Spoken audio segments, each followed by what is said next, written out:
All right. Hi, everyone. Thanks for joining the meeting tonight. Let's see. I'm just going to share my screen here.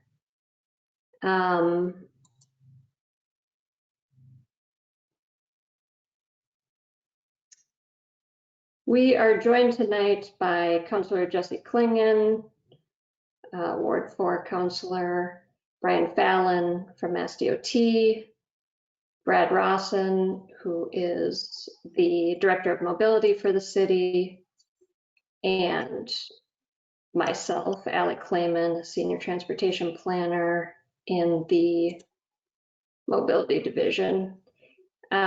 So before we get too far into this, I do just want to let everyone know that this meeting is being recorded. We plan to put it up on the website afterwards. We're also going to have the English version translated into Spanish and post that online afterwards as well.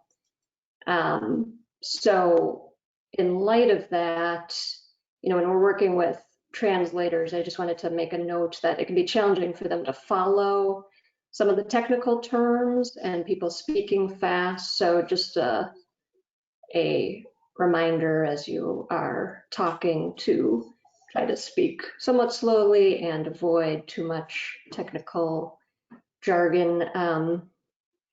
So I'm going to run through, we've got a presentation tonight, a PowerPoint presentation that will talk about this project and how it fits into our larger COVID response, as well as our safety and mobility goals for the Mystic Ave corridor. And then if you have questions along the way, you can enter those into the chat box, and we'll go through them at the end of the presentation. And then at the end of the meeting, we'll also open up the microphones. And if you feel like a question wasn't answered fully, or you have an additional question or comment that you'd like to speak to the group, you're welcome to do that at that time. So before I start the presentation, I'll just open it up to Councilor Clingan and then Brian to say some words about their involvement. Yeah, so thank you, everybody on the call here. Thank you for coming, and I just want to welcome you all. I'm Jesse Clingan, Ward 4 City Councilor. Excited to be here, excited for this project. This was one, I understand that this one was sort of announced fairly quickly because of the way the state funding works and the way the money came through, and so the announcement was in September at some point, and Brad can go through all the timeline, but it was brought to our attention that there, some folks had some concerns, or at least, definitely we wanted to make sure we had some community outreach just to kind of go through what this is going to look like and what the process is going to be. Being that it's a state road and a state project, we're working with DOT as well as the city of Medford to bring this project to Mystic Ave, and I think there's going to be some great benefits to it. I'd like to hear more about it from the folks on the line, but and I really want to hear feedback from you all and what you think, and what you like, what you don't like, and we'll hopefully have a lively discussion, and hopefully we'll all be happy and excited for this change to come to Mystic Ave. So I look forward to that. Thanks. Thanks, Councilor Clingan. Oh, and Brad just let me know that Representative Christine Barber is also joining us tonight. Representative Barber, did you want to speak before we jump into the presentation? You should be able to unmute yourself. Hi, everyone. I'm Christine Barber, state rep for this section of Somerville and part of Medford. I believe the bus lane will also go through. Excited, as Jesse said, just to hear more about the plan and to hear input and thoughts from those in the community. So thanks so much for putting this together, and I look forward to hearing people's comments.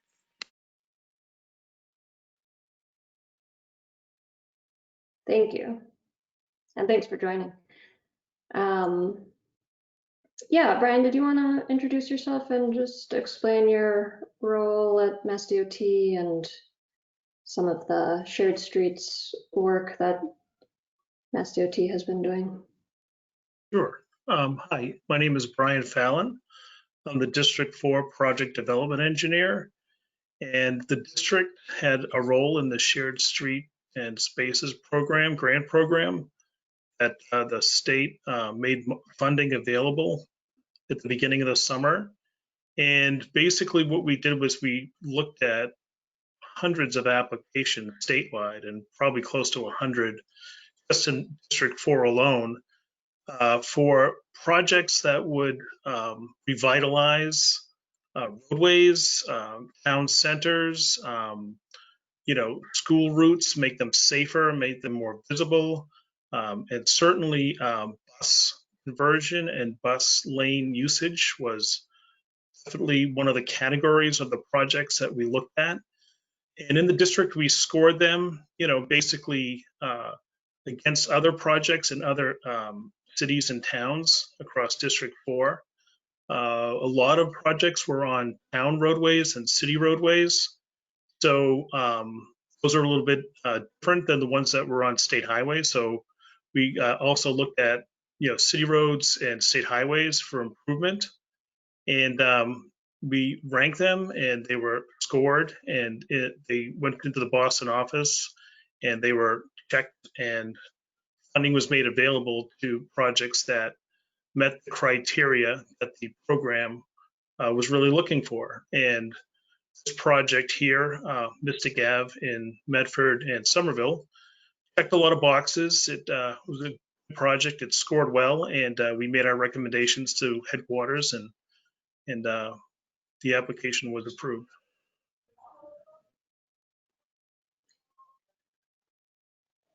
Great. All right, just making sure. Brad, can you see my screen? Okay. All right, so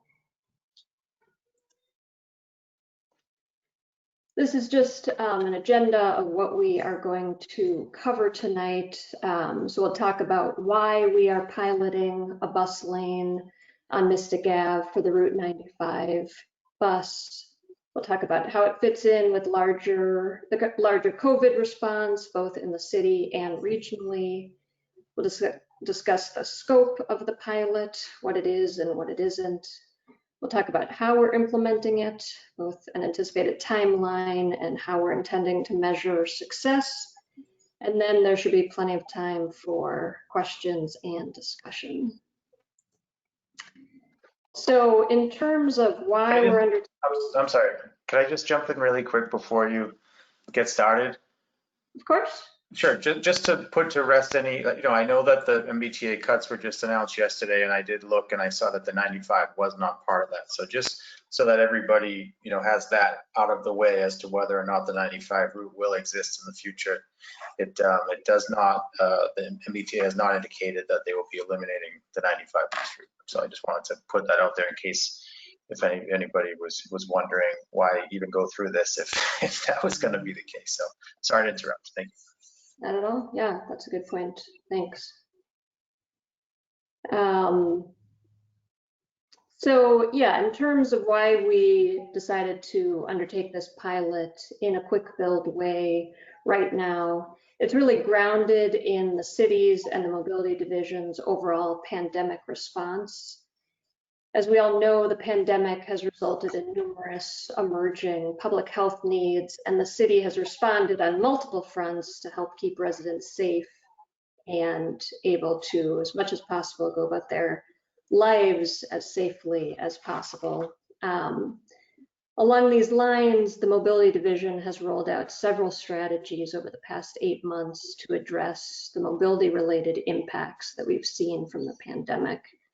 Hopefully you've seen our COVID mobility response website. The link is there, but I won't go into detail about these strategies, but I just wanted to touch on them briefly. So one thing we worked on was converting many of the traffic signals throughout the city to have a walk phase that automatically comes on in order to reduce the need for pedestrians to touch these high-touch surfaces. We worked on quick build traffic calming through the Shared Streets program, which included rolling out a network of shared streets with the aim of providing more walking and biking space to get to jobs and essential services while maintaining physical distance. We've worked with the Economic Development Division and local businesses to reallocate or change curb usage to accommodate different business patterns and needs during the pandemic. And last but not least, and why we're here tonight, we've focused on improving transit for residents who continue to rely on it during the pandemic to travel to jobs and essential services. And one of the main ways we can improve transit as a city is to improve bus mobility on our streets through the installation of bus lanes, by getting buses out of traffic.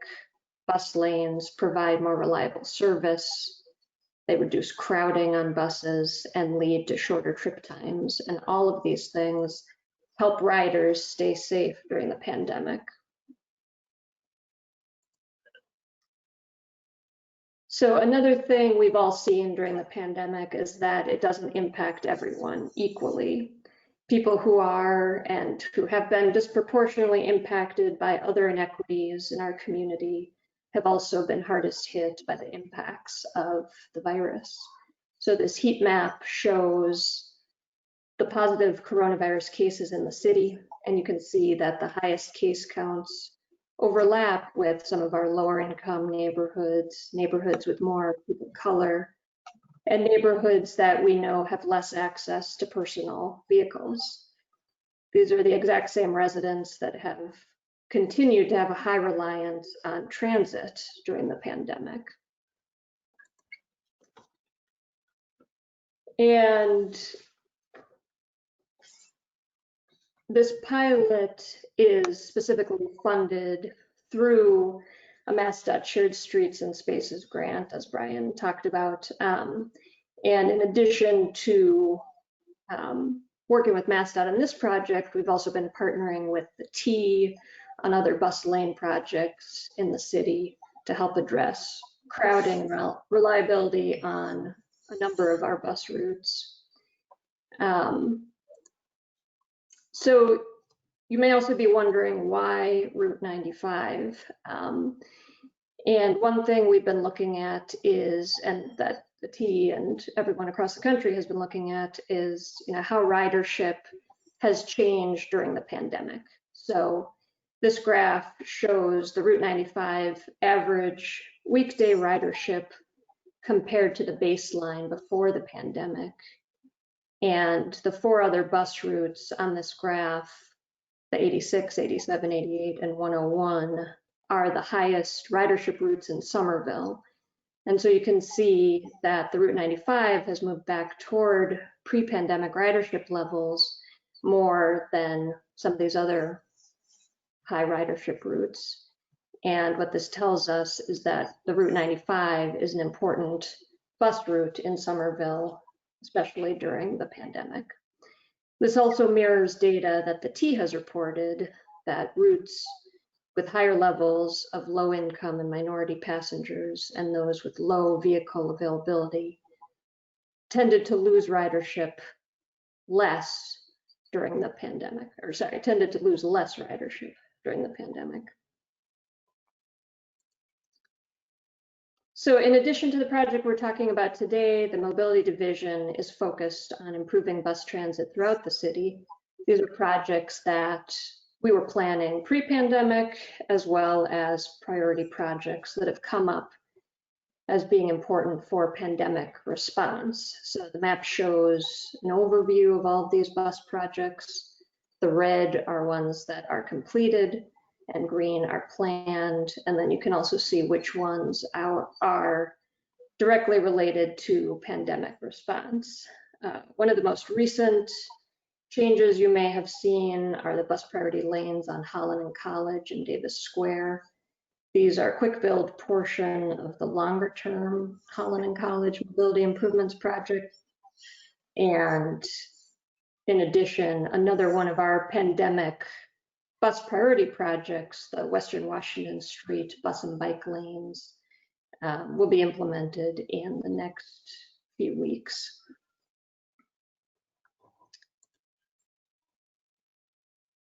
So I wanted to touch on the scope of this project, what it includes, what it doesn't include, and how we're planning on measuring it, and our anticipated timeline.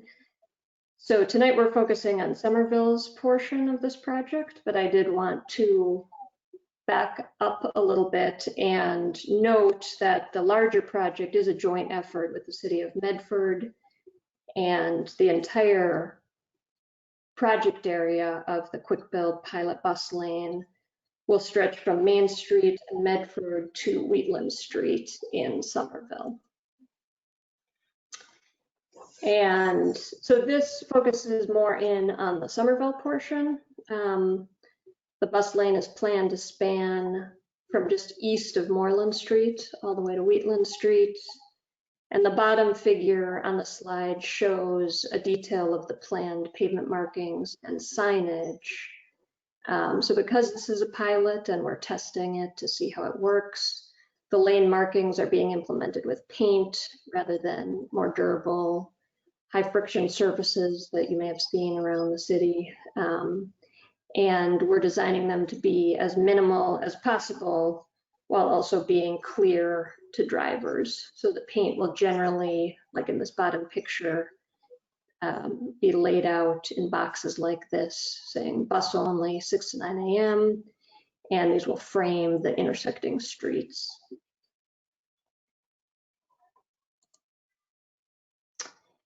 So just to reiterate the scope, the pilot will operate 6 to 9 a.m. Monday through Friday.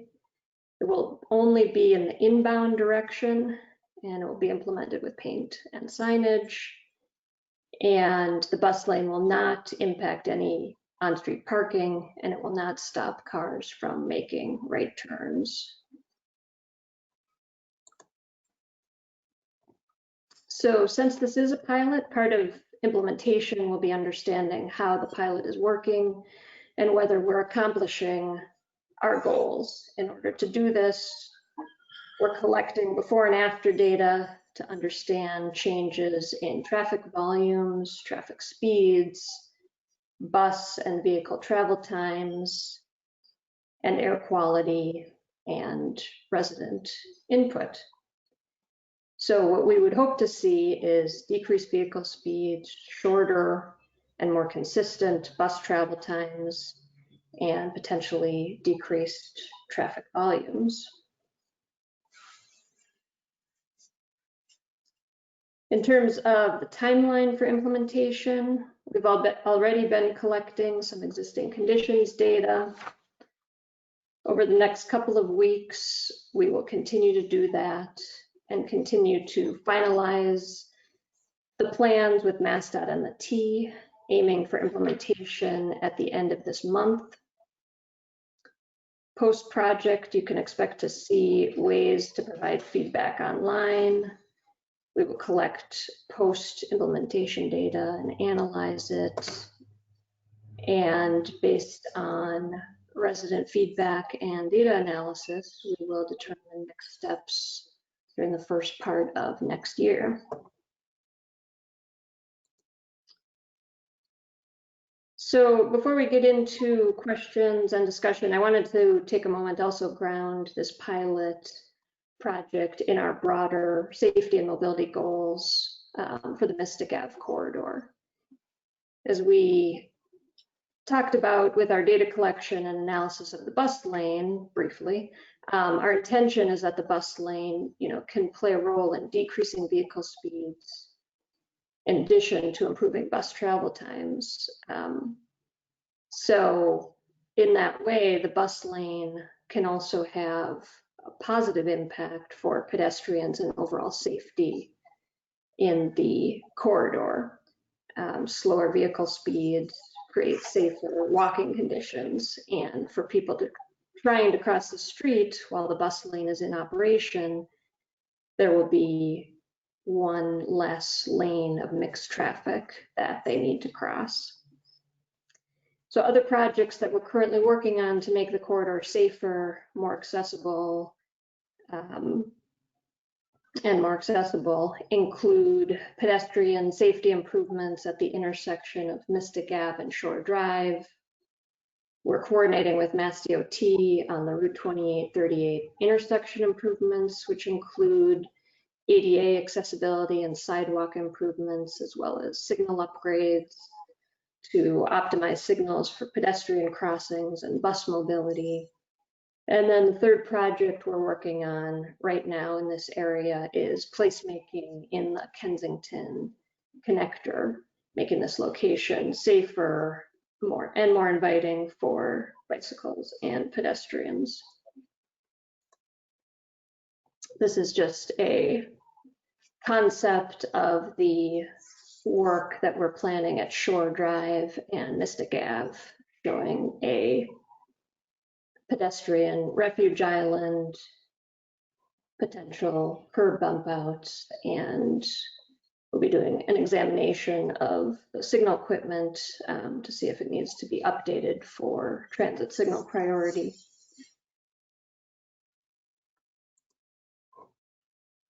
So just to leave us on a note from the mayor,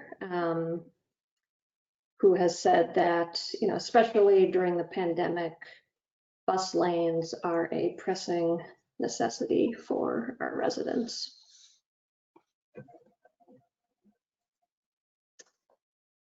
And some links here in terms of ways to give feedback. The website is our Quick Build Bus Lane website that includes information on all of the quick build bus lanes that we're planning as part of the pandemic response. And there's a way to ask questions as well as our contact information on there. And then our email. So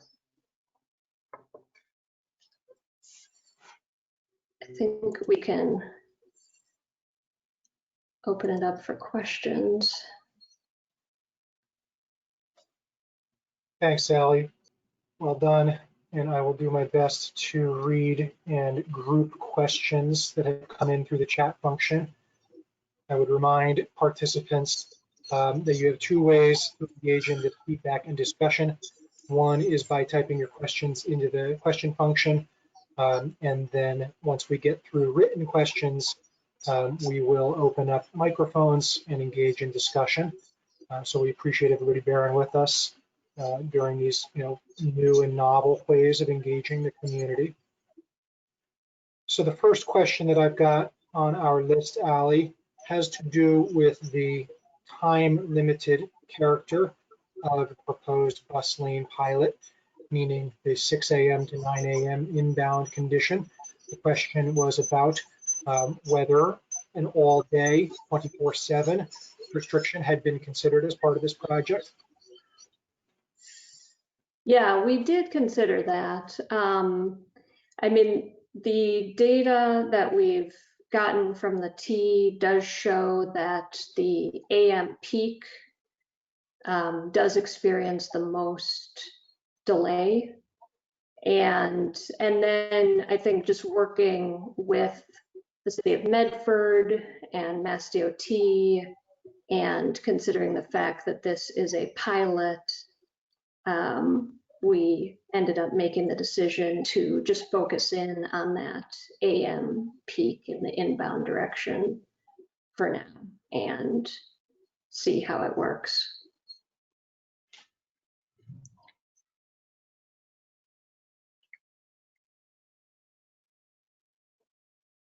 Thanks, Ally.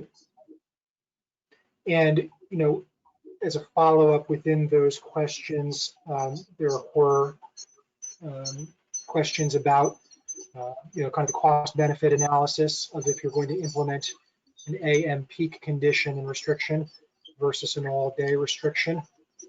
You've essentially used the same project costs for your signage and for your pavement markings. So I just wanted to acknowledge the full question that was asked. There's another one in here before I move on that recognizes that, as we've described, pedestrian safety is one of the co-benefits or objectives that you mentioned. It is mentioned in this question from a constituent that speeding behavior by motor vehicle operators is worse during off-peak hours, overnight hours, etc. And so the question was, would we expect to find reduced speeding behavior during the operation of the bus lane, and if it were 24/7 as opposed to peak hour? Could you provide a little comment on that, Ally? I mean, that's exactly what we've found with the Central Broadway bus lane project, is that overall vehicle speeds decreased and speeding decreased significantly as a result of that bus lane going in. I don't know, Brad, if you have some of the numbers on the top of your head, but I think we've got them on the website, Ally, but thanks for bringing it up. Yeah. What we measured with the Broadway Winter Hill project was that in some of the locations, we were recording 75% of motor vehicle operators operating their motor vehicle at unsafe speeds above 25 miles per hour before the bus lanes went in. After the lane assignments were changed, we recorded more like 30 and 40% speeding behavior. Still more than we wish, but a tremendous benefit in terms of safety and sense of place. And that was, unique to the Broadway project. Next question, Ally, also has to do with motor vehicle traffic on the corridor. A participant asks whether we anticipate the lane restrictions impacting travel times for motorists on the corridor. I mean, that is something that we will be, that will be part of our analysis. We are collecting vehicle speed and volume data now so that we have something to compare it to after the project is implemented. So, yeah, I mean, I guess, again, sort of going back to Central Broadway is a very different, it's a different project, it's a different type of road. There was a minimal increase in travel time for the general purpose lanes on that project, but again, that's 24/7.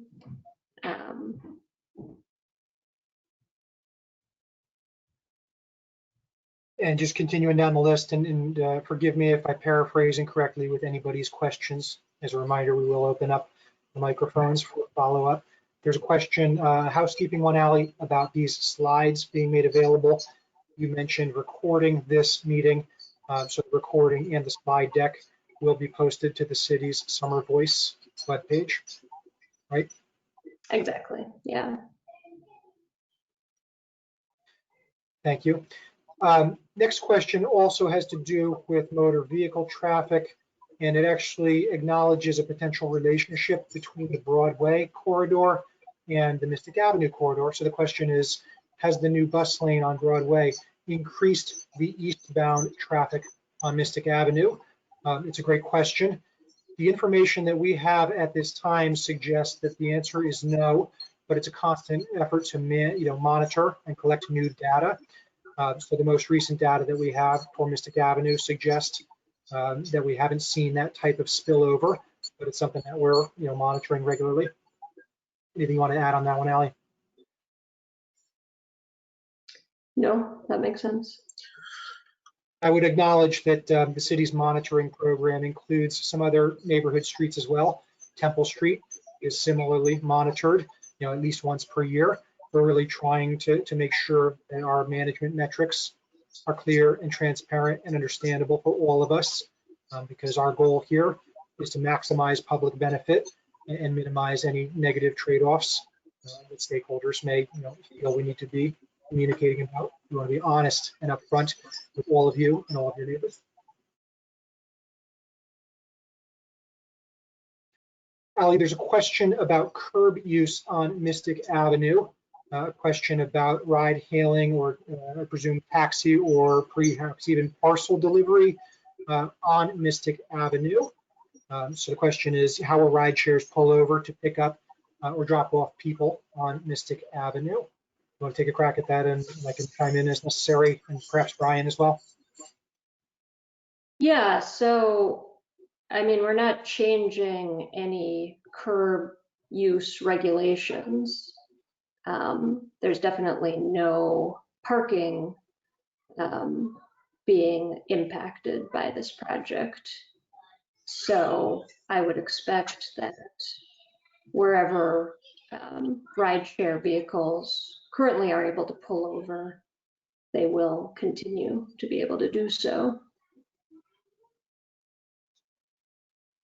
And Brian, we have a no stopping, condition for the MassDOT controlled section of Mystic Avenue in Somerville, right, from exit 30 down to, approximately Temple Street, Grant Street, Wheatland Street, right? So I guess I say that to suggest that if constituents and abutters observe that type of behavior, we would characterize it as illegal and unsafe. It would probably be important for us to be aware of it and try to work with constituents and any ride-hailing operators to find a better place to do their business.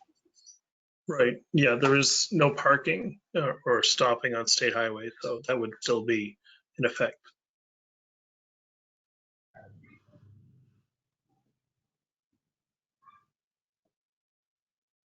So I'll keep running down the list here, and I'll do my best to avoid duplication and kind of bundle similar questions up.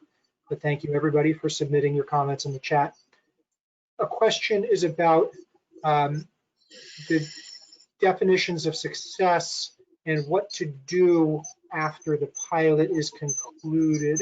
And I think perhaps this is more of a comment than a question, but it's about whether the AM peak restriction on general purpose travel, if it is successful, does it preclude transitioning or modifying or expanding in the future? Ali, would you mind commenting on that?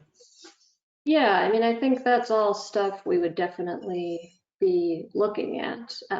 When we are able to do analysis of how the bus lane is operating, both by collecting the data that we talked about in terms of volume, speed, travel time for buses and vehicles, as well as hearing from residents, that will help inform, is it accomplishing the goals? Are we able to lower travel speeds without having a negative impact on traffic in the general purpose lanes? We're also collecting air quality data. So, have we been able to achieve an improvement in air quality by moving the tailpipes of all of those cars away from the residences there? So I think all of those things, and then also looking at ridership and delay. The T updates their data on ridership, I think weekly, and so that's going to be important as a continued factor in this, and things like that change, daily through the pandemic. So keeping an eye on things like that. And yeah, I think, I can see the question here about, what would we do, if it's not working? So, all of that input and analysis would help us understand what next step we want to take. And if it's not working, it's being implemented with pavement paint and signage, which can be removed. If it is working, there's also, a possibility that we could work with MassDOT to consider expanding it in some way, either time-wise or direction-wise.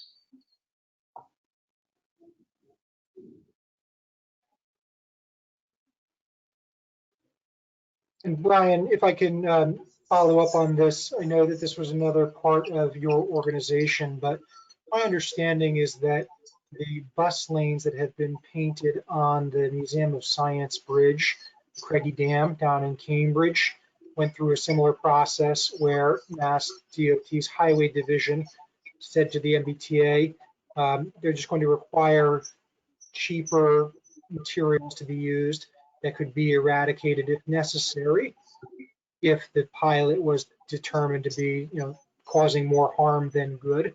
So rather than select higher durability materials like the city of Somerville has used on its Broadway project and elsewhere, your office was working with your colleagues at the MBTA to say, hey, look, let's use paint that can be a little bit more easily scrubbed off if data indicate that it's necessary. Right. True. I think that, using that type of material, we can certainly look at this as a pilot, make sure it does work. And at the end of the pilot, when we, determine, the benefits of it, if there are, we can certainly explore other opportunities or avenues to kind of make more of a permanent marking on the pavement.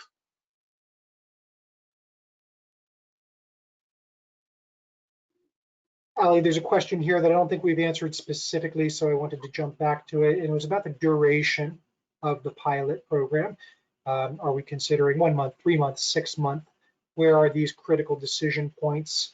And when will we have representative data to come back to stakeholders and really think about, what have we learned?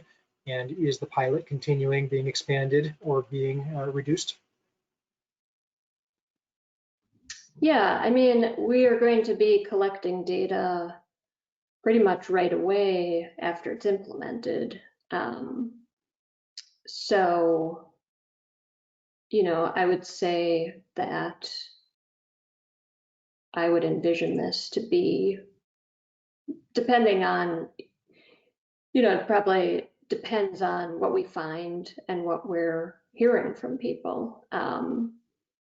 Anywhere from 3 to 6 months in terms of analyzing and getting public input and communicating back what our next steps will be.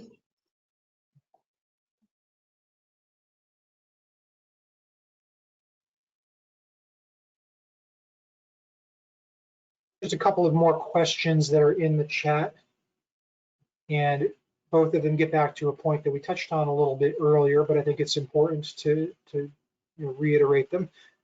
Questions about whether the public safety benefit of an all-day 24-hour bus lane are substantially better than a peak hour bus lane. This is a values-based question. Isn't it better to reduce speeding and improve safety 24 hours a day instead of 3 hours a day? And related to that, what safety benefits would this particular project have for people crossing Mythic Avenue during the 21 hours a day that the bus lane is not active? So I think we touched on this a little bit earlier, but I thought it was important to read those out since they popped up again. Yeah, I think it's a good point that's being raised. We are, this is a pilot, and we are starting out on the small side to try and understand how it works to put a priority bus lane on a state highway. So, you know, that was a decision that we made. We hope that it, you know, we intend that it works out well and we can consider next steps. And then, you know, in addition, we also talked about the other, you know, putting the bus lane in is not the only way that we are thinking of addressing the safety concerns along Mystic Ave corridor. So even if we went to a 24/7 bus lane here, you know, we know that it's going to take more to improve the safety.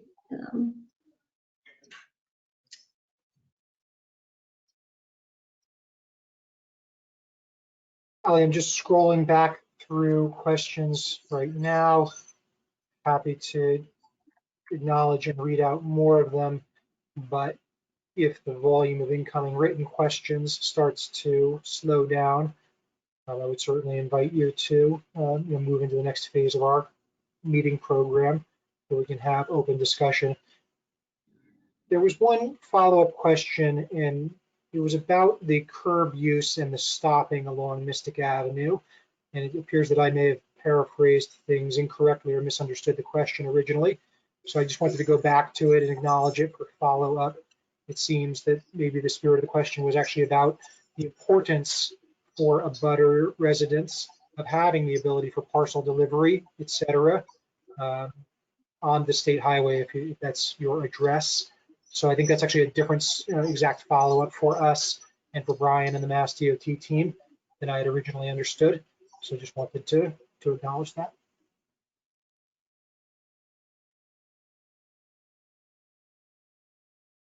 Yeah, I mean, I don't think, you know,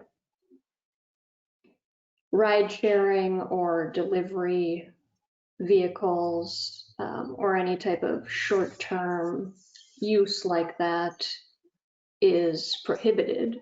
I mean, we're not putting up any signage that would add prohibitions to that effect.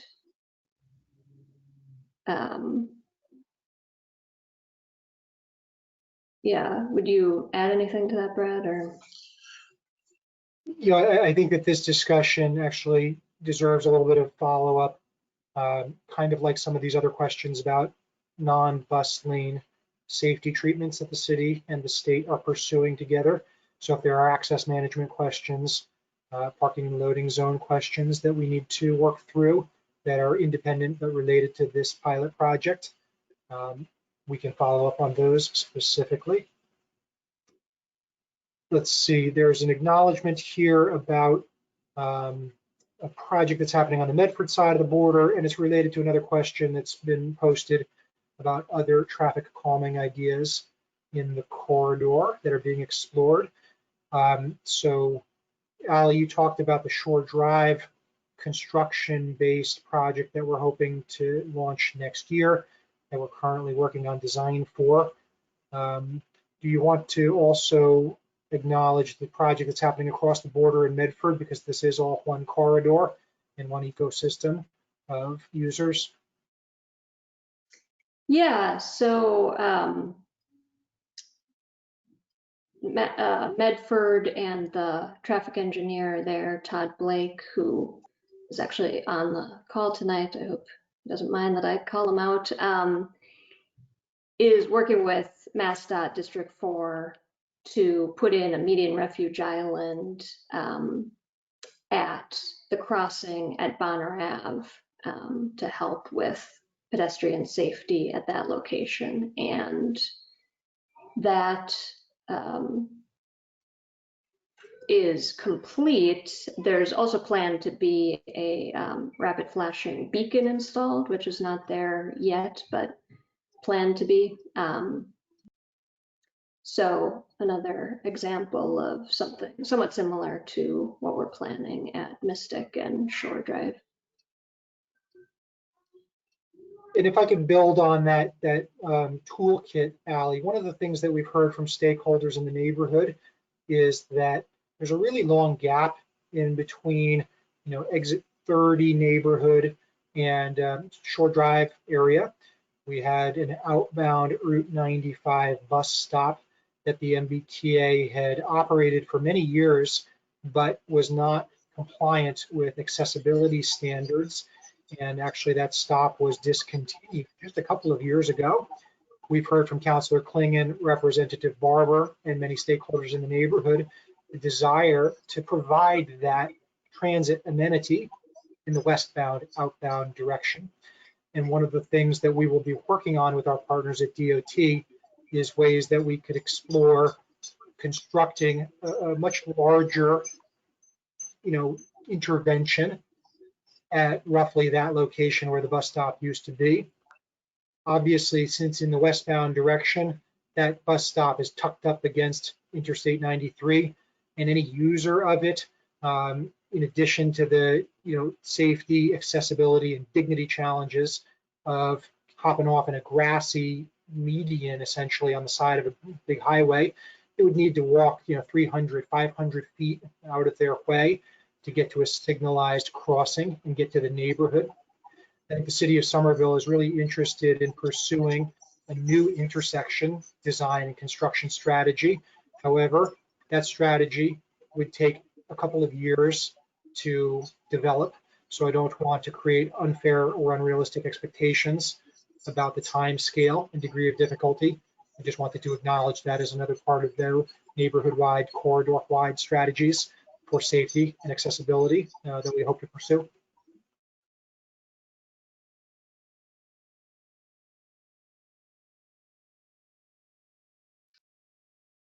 Yeah, and Todd mentioned another improvement here, Mystic Ave at Harvard Street, also in Medford, as part of the Encore casino improvements. A leg of the pedestrian actuated signal crossing was installed over the last year or so.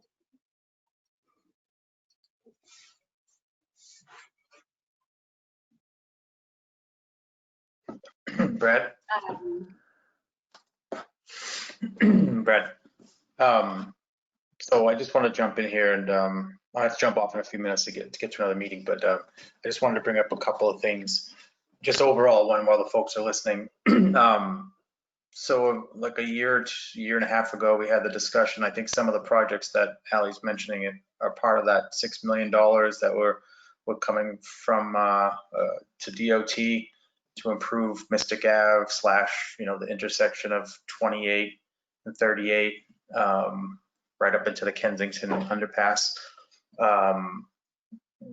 What's the timeline on some of those improvements, specifically to, I know that you mentioned that they're going to be doing some upgrades to Shore Drive and Mystic Ave, but is there a timeline on when we could expect those updates? Thanks, Councilor.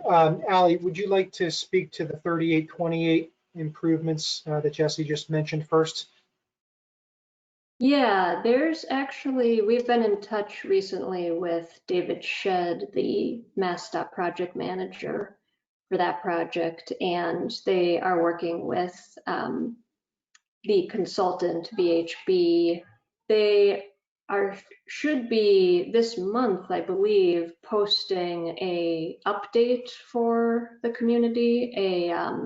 It's not actually like a public hearing, but a pre-recorded update with the status and the scope and the timeline.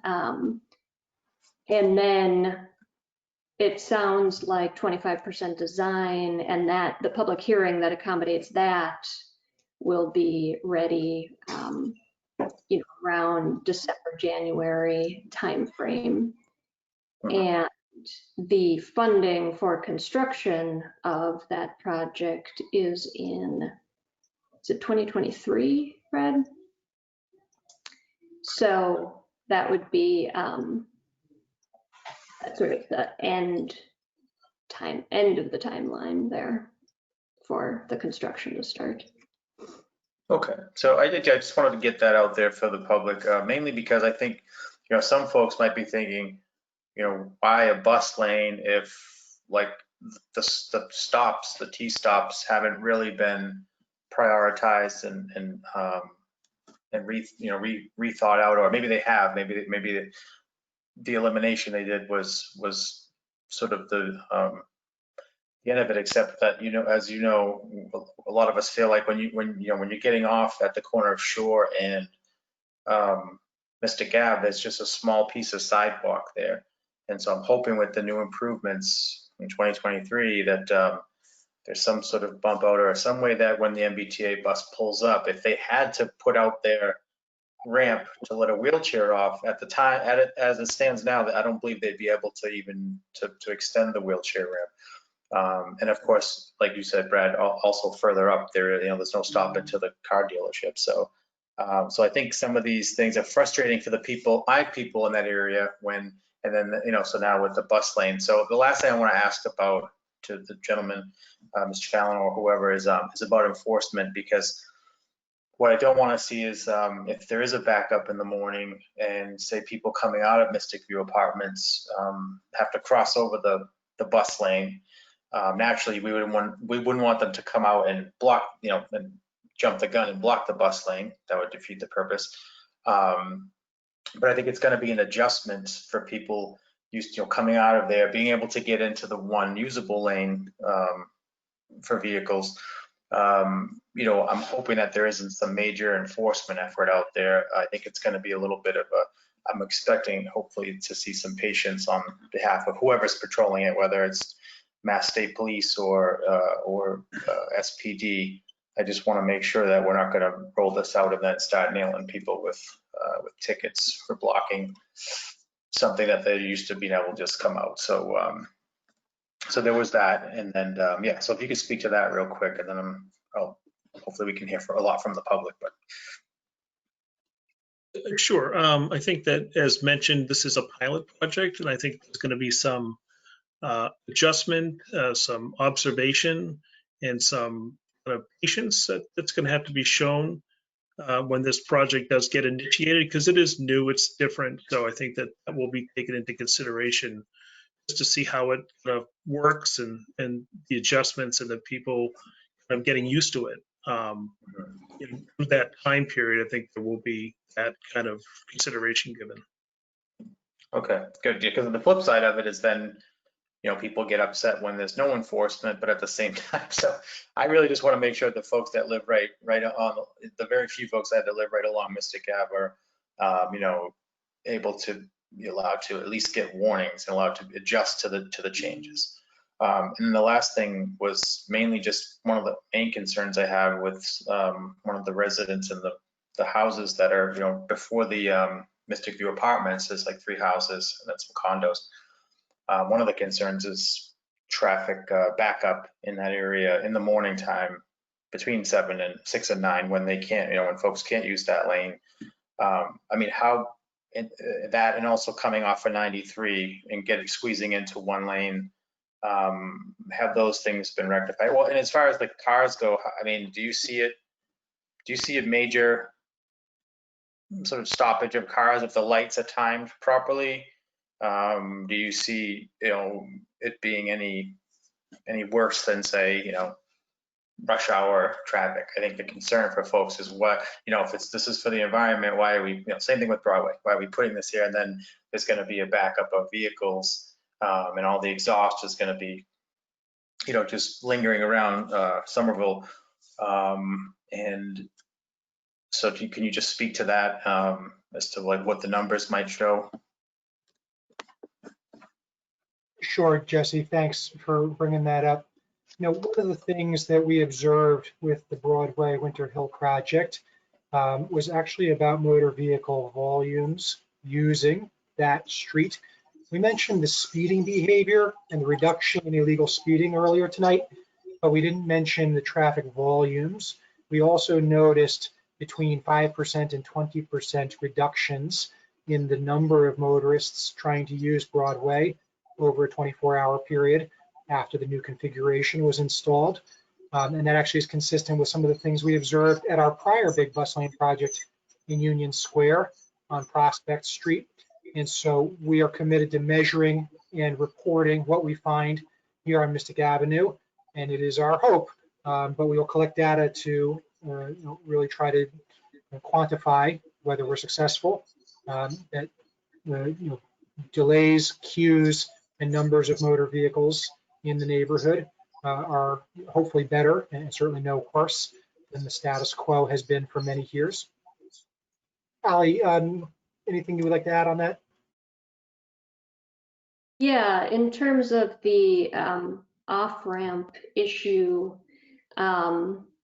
we have talked to MassDOT about that, and the pavement markings are specifically being put in so that the 2-lane left turn off of 93 is maintained as that. And then people will have, a certain period of time until they get to just after Moreland to get over out of the bus lane. Okay, well, thank you for that. And I'm going to stop talking now, but I do look forward to the follow-up meeting in, whether it's January or February, just to do a check-in with my folks over there and see how things are going. I think it's a great thing to be given this a chance, and I think that it's still a little troubling that it's hard to get a gauge on anything because of the pandemic, and normal traffic levels, normal ridership levels are all kind of out of whack. But I know that this was something that you've been pushing for even before COVID, because we naturally want to speed up trip times. So that we can hopefully get more people riding the T at some point when this is all settled. But I want to thank you all for being here, and I'm gonna hang around for a little bit, then I have to jump off. But all my questions are answered. I hope it's been helpful to the folks, and I look forward to a discussion. Thanks, Councilor. And Ali, if you'd be so kind, would you pan back to the slide with the pedestrian safety improvements that we are planning at Shore Drive? Because we talked about the big multi-million-dollar construction project that MassDOT is advancing for construction in roughly 2023. But Jesse, I wanted to make sure that you and constituents understood that this project that we are describing here at Shore Drive is on a different timeline. It's a different project. It's standalone. So we've been working with Representative Barber and with MassDOT to get a bunch of engineering work underway. That work is just beginning as we speak, and we anticipate a pretty quick turnaround to that work. And we're doing everything we can to position this intervention for construction in calendar 2021.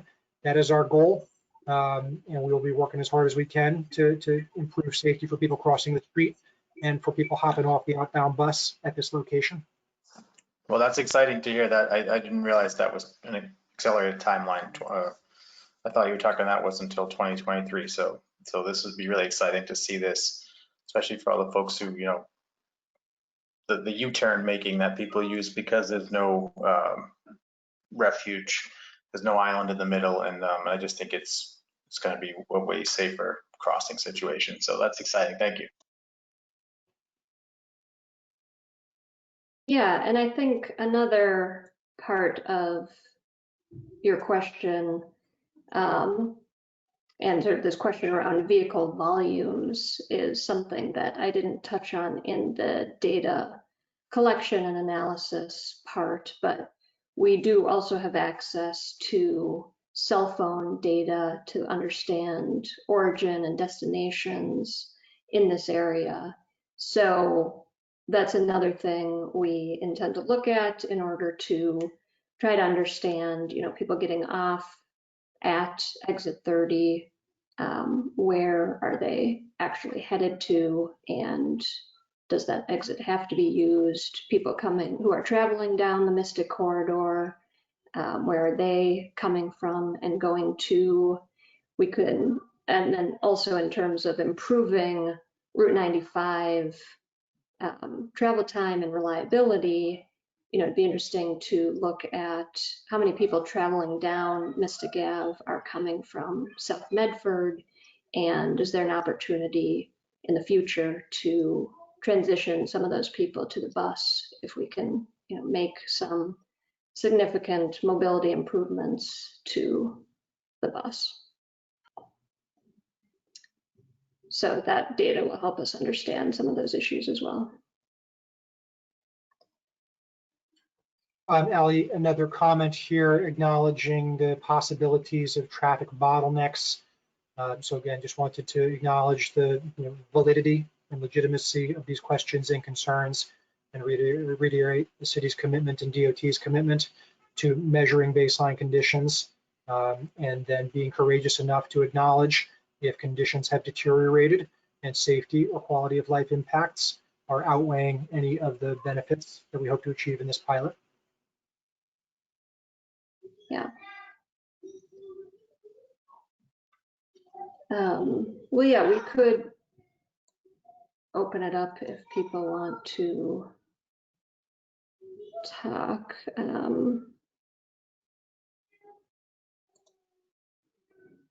Let me just.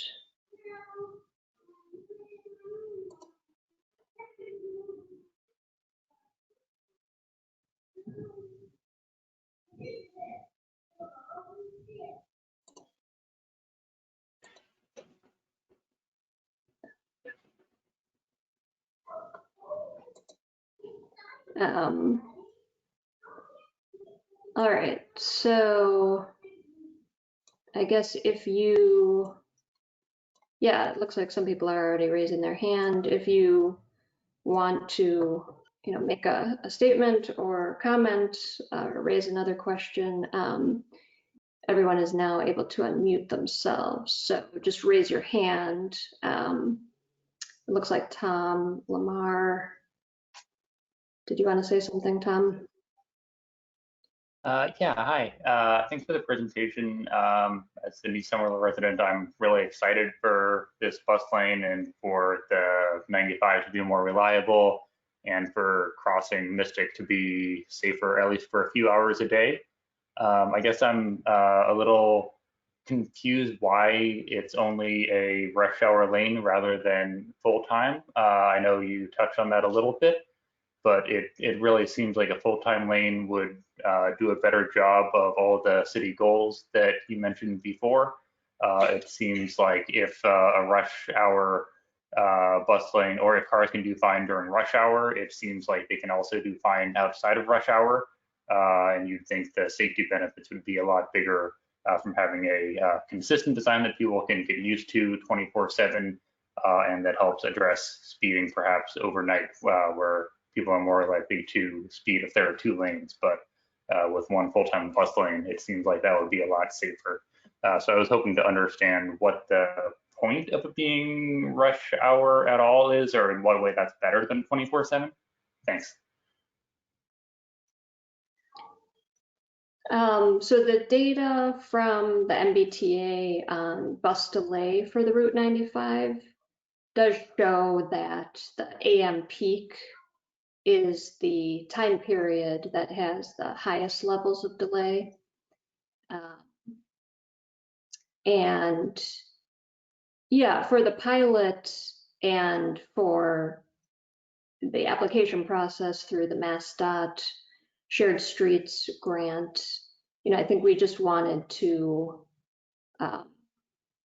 bite off sort of a way to test how this will work on Mystic Ave before we decide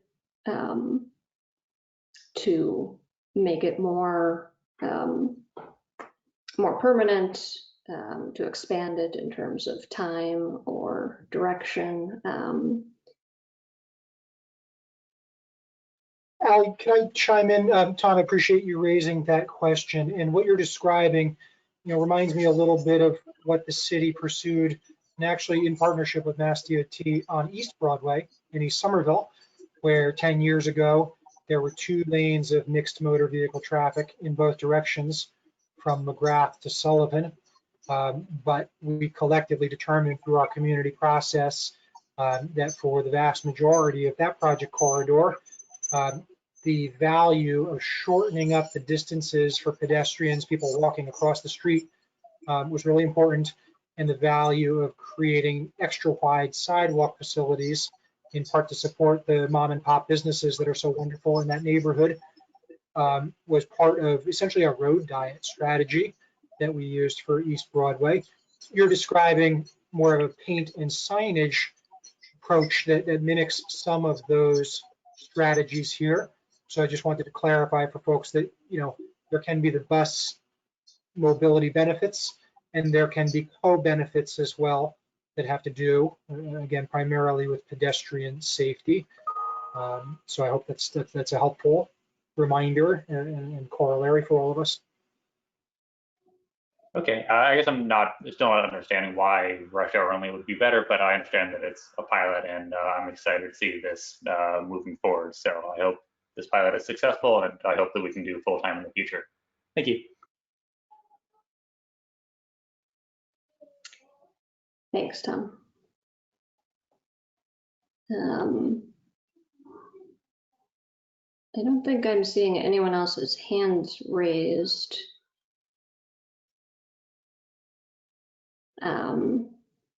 Alex, if you want to say something, feel free to unmute yourself.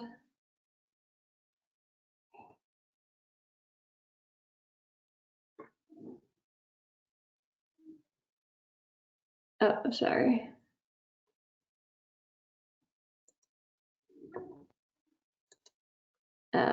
You should be able to unmute yourself. All right, great. Can you hear me? Yes.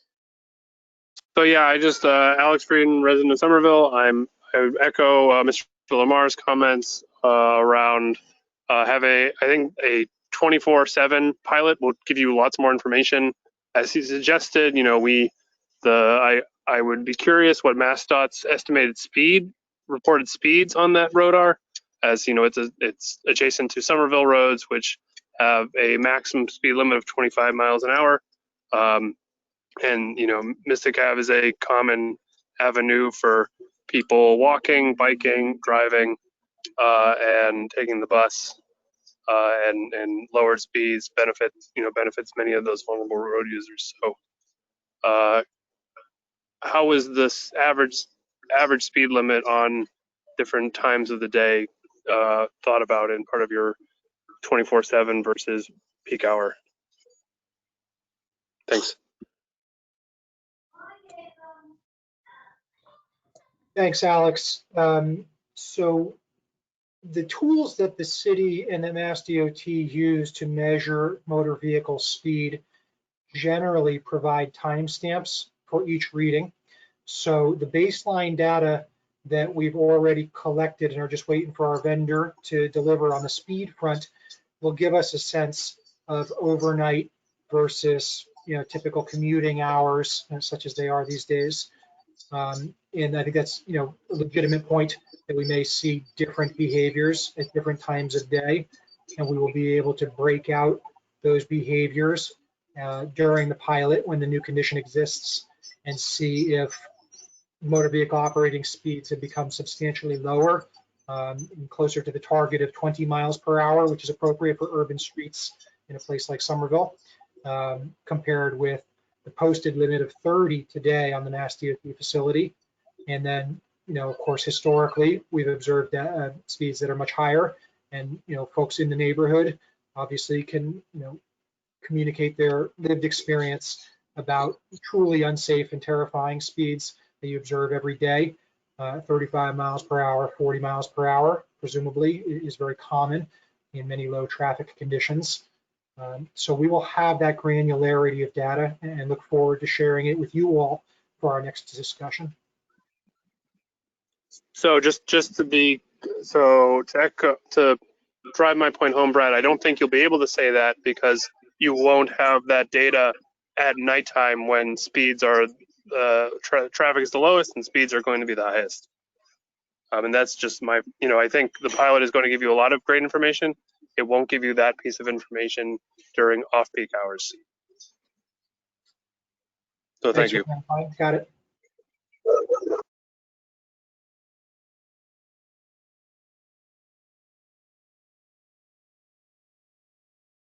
And strongly support the pilot.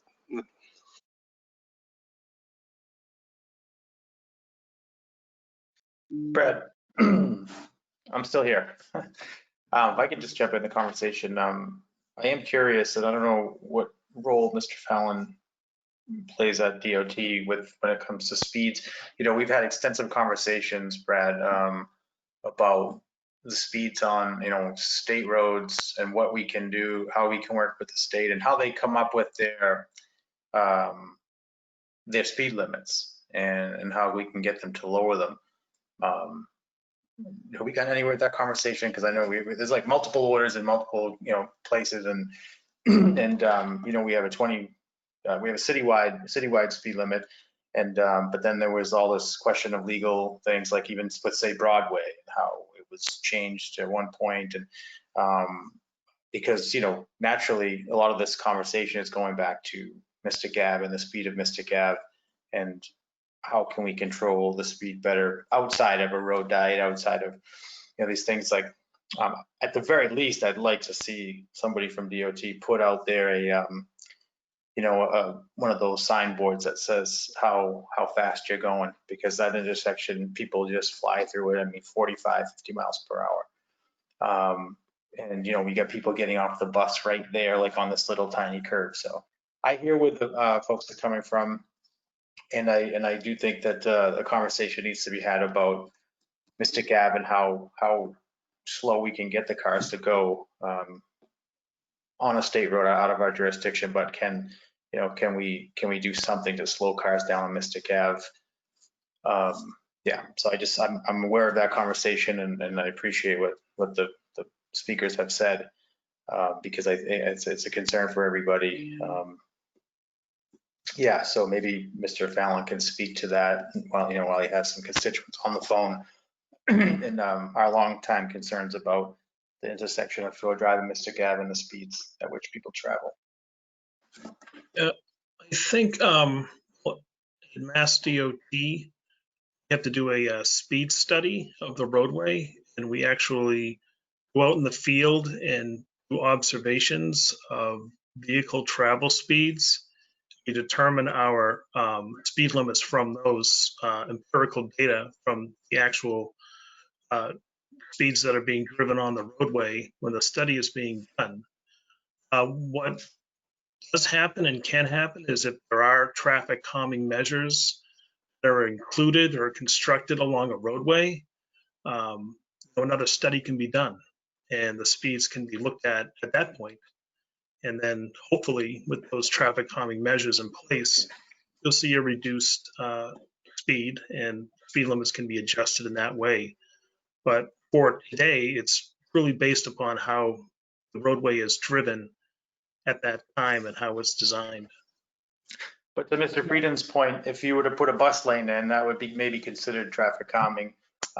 Would the study then run 24 hours though, not just study when the buses are there? Like, but if like you're saying, you could order up another study on speeds based on some of these changes on Mystic Ave, what does that study look like? Would it be a study that runs around the clock, or would it just be during those hours?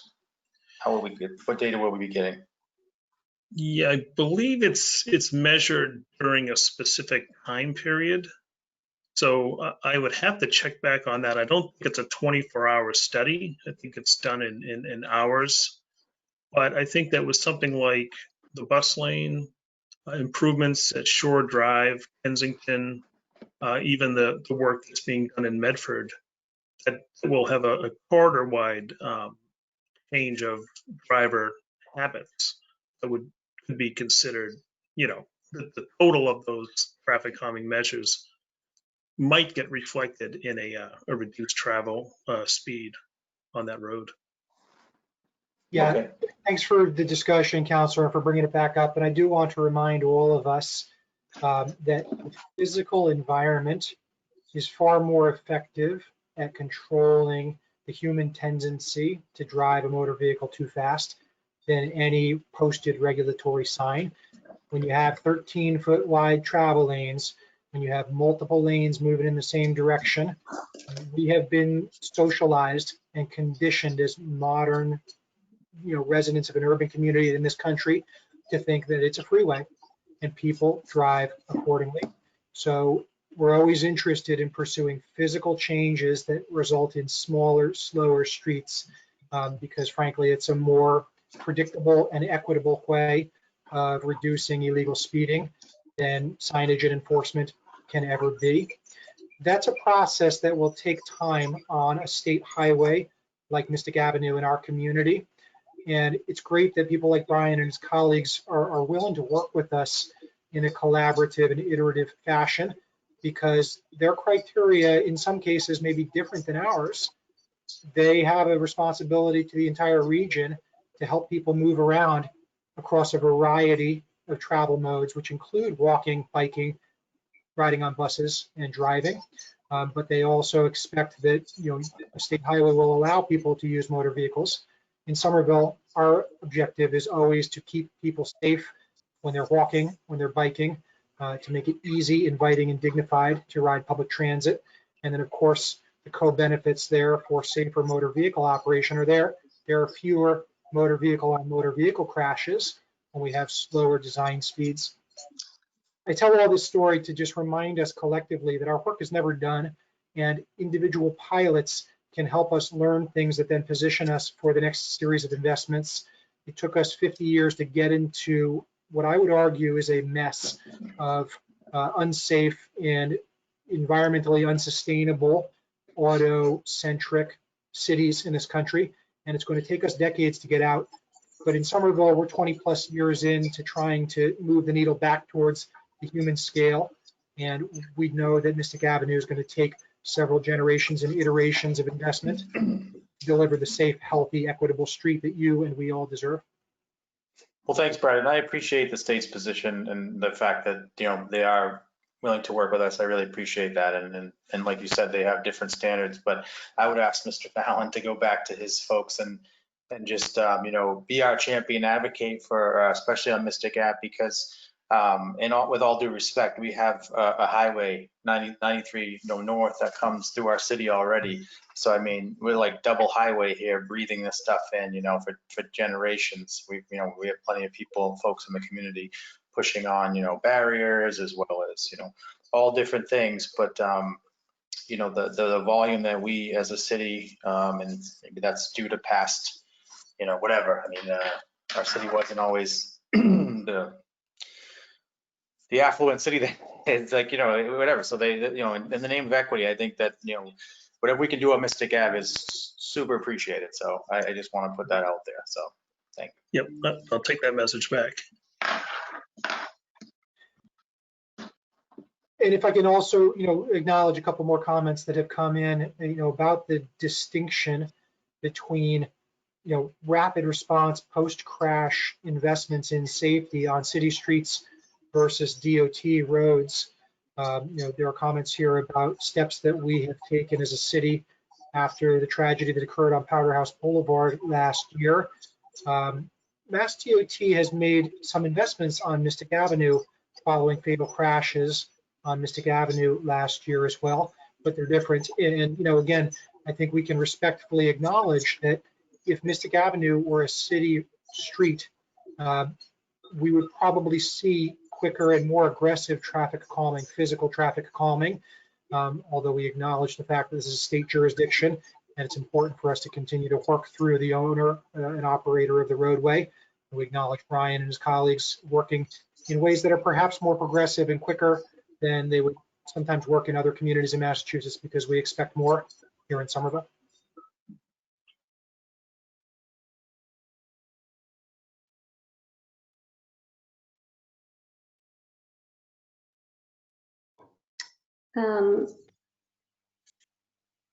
Alex, did you have something else to say? It looks like your Yeah, hand is. just wanted to highlight, this is a 4-lane road. Jeff Speck and his design firm have enormous amounts of data suggesting that you can move from 4-lane to 3-lane and get actually the same traffic volumes.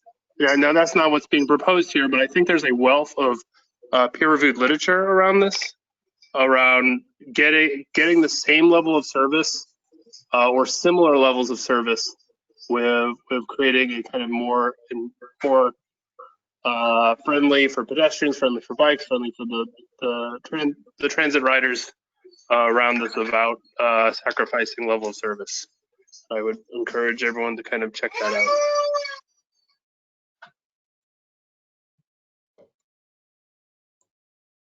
Thanks, Alex. I was actually reading that chapter of Jeff's book not too long ago, and you're absolutely right. A lot of literature about these, what they call 4 to 3 road diets. So we can definitely work with you all and with MassDOT to explore the possibilities here. Yeah, we've actually tried that at another location. We're working at looking at road diets and examining the benefits of those in some of these locations.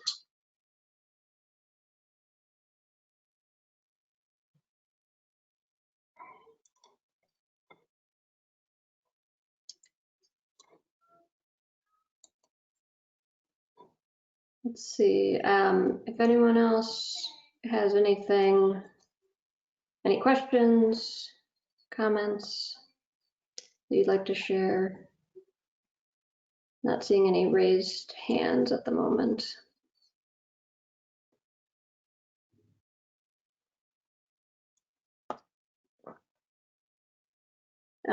We are 4 minutes to 7. Go ahead, Brad.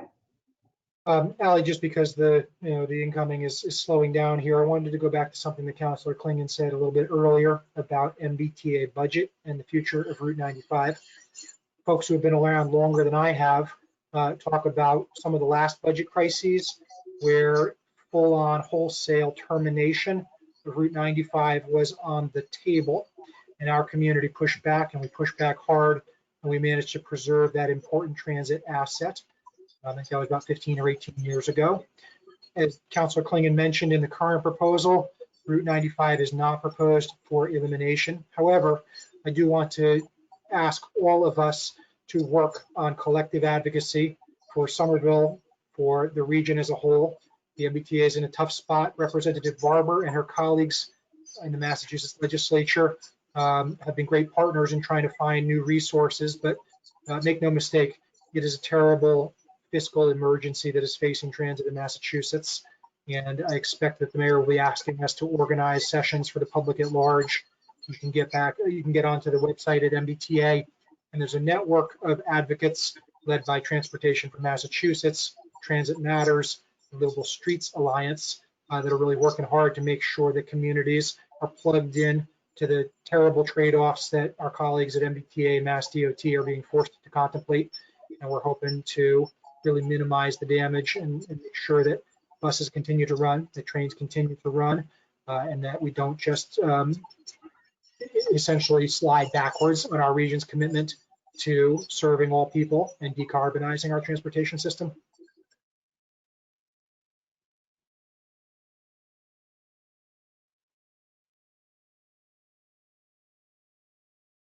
Yeah, thanks, Brad. It looks like Tom, you have your hand raised.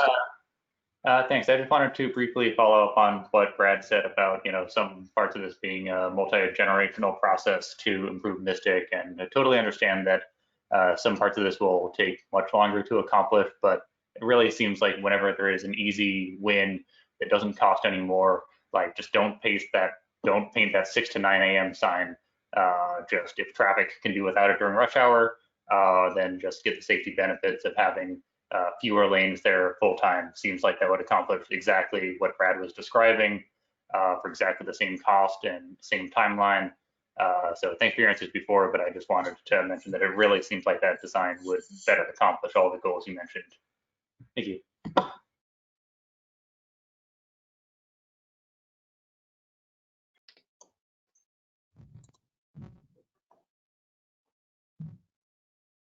Yeah, thanks for pointing that out, and that is the direction that we hope to be able to head in. I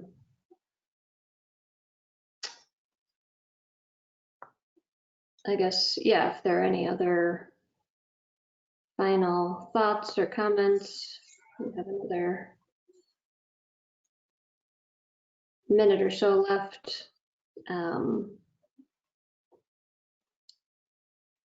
Otherwise, we can wrap up. I think I'll, oh, sorry, go ahead, Brad. Just another thank you to all of you for taking time out of your personal lives to participate. I realize it's a small group tonight. Ali, can you describe any of the other outreach mechanisms we are using to make sure that stakeholders are aware of this and ways that we can get the word out? Yeah, well, we have the Summer Voice webpage. Calls have gone out to the neighborhood. We've been meeting with the city communications team weekly to talk about press releases and emails and phone calls. And we will be posting this presentation as well as a version translated into Spanish on the website. We've been working through our pedestrian and transit advisory committee and bike committee to help get the word out, not only on this project, but on the other quick build bus and bike lane project going in on Western Washington. Before this meeting, we flyered the neighborhood and up and down Mystic Ave itself. And then, yeah, as we get data and, have a better understanding of what we find out in the before and after analysis, we will post that online and advertise it. And, also happy to come back to the community and discuss that in another meeting like this. Yeah, I just want to thank you, Ali. I was surprised at the amount of outreach. I got the text, the 311 alerts, the text message, email, phone call about this bus lane, which was, quite a change from the last time. So I don't think anybody, the word's out there. I just want to know I did my part by contacting SHA and have them do the reverse, the robocall and through their email network to any of the folks who aren't signed up, and any of the folks who live in Mystic View apartments that aren't signed up for those alerts. But certainly a great effort's been made to get this tenants up at this meeting. So I appreciate that. Thank you. Yeah, thank you for that, Councilor Clingan. We also emailed the tenants association of the Mystics apartments and the businesses. We flyered the businesses along the corridor as well. And Ali, last but not least, thank you, Brian, for attending. Thank you, Todd Blake from the city of Medford. We appreciate the partnership with Mayor Luberkern and with your office, Todd. We look forward to continuing our partnership with you and with DOT and with all of our constituents and stakeholders here. My pleasure. Yeah, thank you. And yeah, thank you everyone who joined. I appreciate the questions, pushing us to better understand the pros and cons of this, as well as pushing us to do more. So thank you for taking the time. Good night, all. And have a good night. Good night. Be safe, folks. Take care of yourself and your neighbors. Thank you. Thanks. Thanks.